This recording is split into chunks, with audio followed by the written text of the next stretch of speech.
তো নমস্কাৰ বন্ধুসকল, আপোনালোকে চাই আছে ক্ৰিকেট নিউজ। আপোনালোকে গম পাইছে নিশ্চয় আজিৰ পৰা IPL ষ্টাৰ্ট হৈ আছে আৰু আপোনালোকে প্লেইং 11 পেচিবট লাইভ ষ্ট্ৰীমিং সব জানিবলৈ পাব।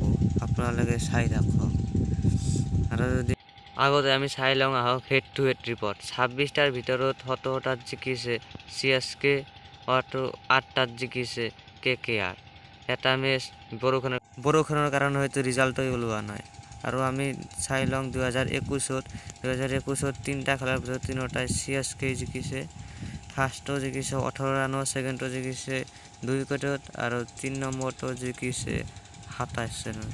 তো আপোনালোকে দেখিলে যে 3টা CSK জিকিছে 2021 চনত। আহক আমি চাই লওঁ পিচ ৰিপৰ্টত কি দেখাই আছে। আমি যদি পিচ ৰিপৰ্ট চাওঁ, বেটিঙো সহায় কৰে। বেটিং সহায়ক হয়।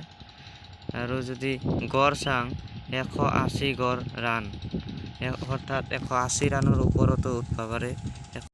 আৰু আমি চাই লওক আহক প্লেইং 11 কি হ'ব পাৰে।